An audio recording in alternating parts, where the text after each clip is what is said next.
Hello दोस्तों, मैं हूँ आर्या और आप लोग देख रहे हैं आर्याव्रत भारत चैनल।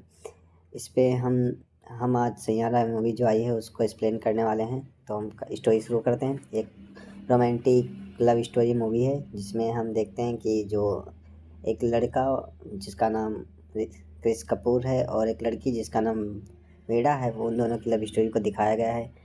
इसमें कहानी की शुरुआत ऐसे होती है। वीणा बैठी हुई है रजिस्ट्रार ऑफिस में शादी के लिए, जबकि उसका बॉयफ्रेंड उसे कॉल करता है और उसे बताता है कि वो शादी नहीं करेगा उससे। उसके बाद वो काफ़ी ज़्यादा दुखी होती है। वो अपने फैमिली मेम्बर्स की तरफ देखती है जो उसकी शादी को सेलिब्रेट कर रहे होते हैं।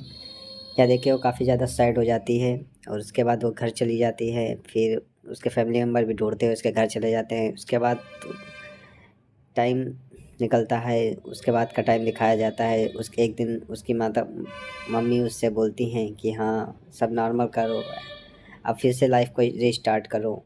तो वो निकलती है और काम की तलाश में, वो एक राइटर है इसलिए वो एक सिंगर के पास जाती है, लेकिन वो उसे मीटिंग के लिए टाइम नहीं देता है। वहीं पर वो क्रिस कपूर को देखती है। वो एक प्रोड्यूसर को मार रहा होता है, चूँकि उसने उसका नाम हटा दिया होता है, उसको सॉन्ग सही से नहीं प्रोड्यूस किया होता है इसलिए। फिर टाइम और गुज़रता है, फिर वो दोनों मिलते हैं और वो साथ में एक एल्बम करते हैं। वो तभी एक दूसरे से जान परिचय बढ़ जाती है। धीरे धीरे वो दोनों क्लोज आने लगते हैं और फिर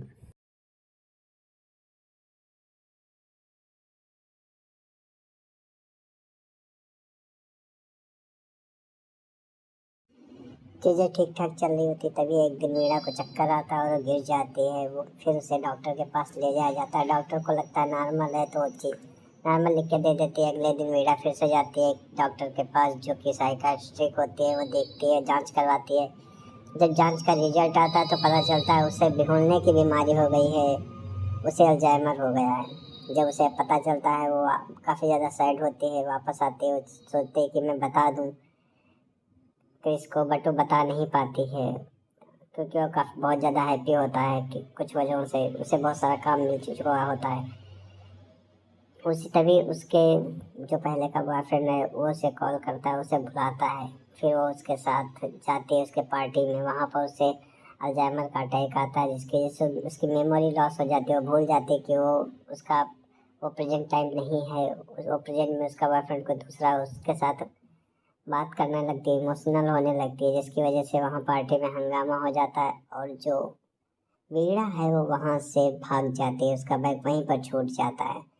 बैग में उसकी रिपोर्ट और फ़ोन होता है। तभी इधर क्रिस जो है वो एयरपोर्ट से बाहर जा रहा होता है। वहाँ से वो कॉल करता है, जब कॉल नहीं उठाती है फिर एक बार दो बार, जब कई बार कॉल करता है तो वहाँ पर जो गार्ड होता है वो कॉल उठाता है, बात करता है और उसे सब कुछ बताता है। तुरंत क्रिस एयरपोर्ट से वापस चला आता है और बैग को लेकर वीडा के पास जाता है। वीडा अब चूंकि क्रिस सब कुछ जान चुका था तो उसकी पूरी फैमिली उसके इलाज के बारे में पता करने में लग जाती है। फिर धीरे धीरे टाइम निकलने लगता है। फिर जब डॉक्टर के पास लोग फिर से जाते हैं तो डॉक्टर बताते हैं कि उसे स्ट्रेस ना दें, उसे अकेले टाइम स्पेंड करने दें, उसे खुशियाँ दें। तो इसके लिए उसके मम्मी पापा के दोनों तैयार होते हैं। वो दोनों जाना चाहते हैं, लेकिन लास्ट में क्रिस और वीडा एक दूसरे के साथ दोनों बाहर जाते हैं, वहाँ घूमते टहलते हैं। फिर धीरे धीरे उसके अटैक्स बढ़ने लगते हैं। फिर एक दिन वो क्रिस जो है वो वीडा को लेके अपने कंसर्ट में जाता है। वहाँ पर से फिर से वही उसका एक्स बॉयफ्रेंड मिलता है।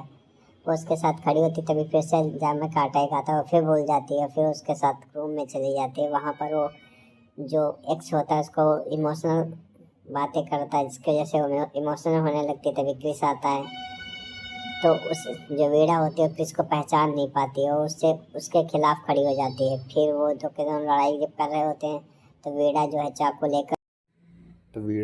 चाकू लेकर उसी से फाइट करने लगती है अपने बॉयफ्रेंड के लिए। और वहाँ पर जब वो फाइट कर रही होती है तो चाकू मार देती है। उसी दौरान जो उसका एक्स बॉयफ्रेंड तो वहाँ से भाग जाता है, इसी उसे रोकता है। फिर वो दोनों जाते हैं घर। फिर धीरे धीरे चीज़ें कुछ हल्का नॉर्मल होती है। फिर एक दिन अचानक से वीडा गायब हो जाती है। क्रिस उसे पूरी आसपास ढूंढता है, उसके फैमिली मेम्बर्स को बताता है, पुलिस से ढूंढवाता है, पर कहीं नहीं मिलती है वीडा। फिर वो काफ़ी ज़्यादा गुस्सा होता है, और जहाँ पर वो काम करता था, जहाँ पे वो गाने रिकॉर्ड करता था, जहाँ पे वो सिंगिंग करता था, वहाँ पर जाता है, वहाँ चीज़ों की तोड़ फोड़ मचाने लगता है। तब उसे एक डायरी मिलती है, उस डायरी में एक सॉन्ग लिखा होता है। उस सॉन्ग को देखता है, जो कि वीणा ने उसके दोस्त के लिए लिखा होता है, जब उसकी गर्लफ्रेंड गुस्सा हो जाए तब तब के लिए। जो क्रिस है उसने बताया होता है वीणा को अपनी ही कहानी को अपने दोस्त के रूप में। जब वो उस सॉन्ग को देखता है तो वो सॉन्ग को लेकर अपने दोस्तों के पास जाता है और बोलता है कि इसे मैं गाऊंगा और ये पूरे वर्ल्ड वाइड फेमस होना चाहिए। इसको जितना ज़्यादा हो सके उसको उतनी ज़्यादा पॉपुलैरिटी दो, हर घर में हर जगह पर होना चाहिए, ताकि वो सुने, वो वापस आए। फिर वो कंसर्ट करना शुरू करता है, बहुत ज़्यादा वो गाना पॉपुलर होता है। अनेक शहरों में, अनेक देशों में उसके कंसर्ट होते हैं। वो बार बार ट्राई करता है बट कहीं कोई नहीं मिलता। कई बार उसे कोई अगर उसे उसके नाम से बुलाता है तो उसे लगता है कि वही बुला रही है, वो पलट के देखता है नहीं होता, काफ़ी ज़्यादा सैड होता है। फिर एक दिन वो जब लंदन गया होता है, वहाँ पर वो कंसर्ट होता है। वहाँ पर जो रीलें बनी होती हैं वो देखी जा रही थी कि गाने पे कौन कौन सी रीलें बनी। उसी में एक रील में उसे बैठी हुई दिखाई देती है।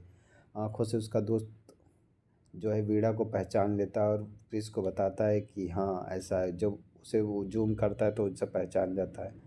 जब पहचान जाता है तो सबसे पहले उस लड़की के पास जाता है जिसने वो रील बनाई थी। वहाँ जब जाकर जाता है तो उसे पता चलता है कि हाँ वो वीणा असल में कहाँ रहती है। वहाँ जाता है, देखता है कि वो महिला आश्रम में रहती है। वहाँ जाता है तो महिला आश्रम की महिलाएं बताती है कि उसे पता था तुम आओगे, बट आने में बहुत देर कर दी। वो अब किसी से बात नहीं करती। वो जाता है, देखता है कि रूम में एक लेटर लिखा, उस पर लिखा हुआ होता है कि अगर तुम आए हो तो मतलब सब कुछ छोड़ के आए हो। काफ़ी ज़्यादा इमोशनल उसमें लिखा हुआ होता है। वो देखता है, कमरे में सब उसकी तस्वीरें लगी होती हैं। फिर वो खिड़की खोल के बालकनी में जाता है जहाँ पे वीणा बैठी हुई होती है। वहाँ पर जाता है, उससे बातें करता है बट पहचान नहीं पाती। फिर उसकी पुरानी बातें याद दिलाता है, उससे भी वो पहचान नहीं पाती है।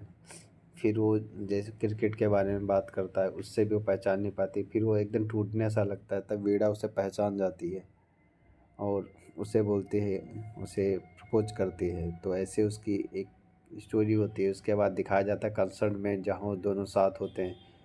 फिर थोड़ा टाइम बाद दिखाया जाता है जहाँ पर वो दोनों शायद मैरिड हो चुके होते हैं और वीणा बैठी हुई होती है बालकनी में और एक डायरी लिए होती है हाथ में। उस डायरी में उसके और क्रिस की एक स्टोरी लिखी हुई होती है। Thank you. आशा है आपको बहुत अच्छी स्टोरी लगी होगी। बहुत अच्छी मूवी है, काफ़ी ज़्यादा रोमांटिक लव स्टोरी मूवी है, काफ़ी ज़्यादा इमोशनल है। तो अगर आपको पसंद आए तो कृपया प्लीज़ चैनल को सब्सक्राइब कर दीजिए और सपोर्ट कीजिए, शेयर कीजिए दोस्तों को। Thank you.